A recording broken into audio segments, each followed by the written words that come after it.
Wel een bijzondere operatie om dat beeldje te plaatsen. Hoe is het gegaan? Ja, nou ja, het is uiteindelijk is het meevallen. Maar ja, we hadden toch wel even in spanning zitten. Want het mat alle jaren, het mat al je krijgt passen. En ja, daar ben je dik 3,5 jaar mee bezig. En dan, ja, dan is het eigenlijk in 4 minuten wordt beslist. Hellen we het of hellen we het net. En we konden mooi tussen de BM terugkomen.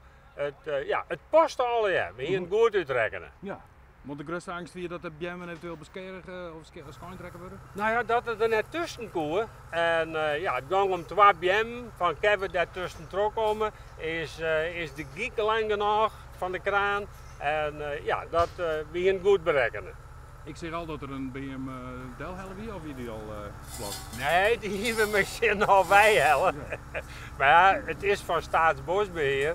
En ja, die ben natuurlijk bij elke BM bij zijn wies. En dat snap ik wel. Maar ja, wij moesten wel het monumentje krijgen kennen. Dus ja, dan mij je wel wat schikkers aan nog. Ja. En waarom is het zo belangrijk dat het monumentje komt? Nou, het monument is zo wichtig om de eenvoudige reden dat wij toch willen dat de coöperatieve gedachte dat die in stand blijft. Ja, wij zorgen dat mensen steeds meer op zichzelf staan.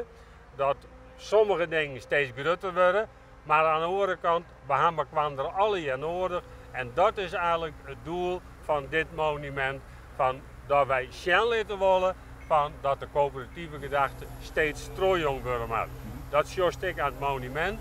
Dat zijn mannen en vrouwen die weer een kind, ja, een ben eigenlijk op hun schouder dragen. En bovenop het beeld, daar komt nog een gouden vrucht. En dat is eigenlijk de toekomst. Dat is de joert nog net opzet, maar dat komt nog.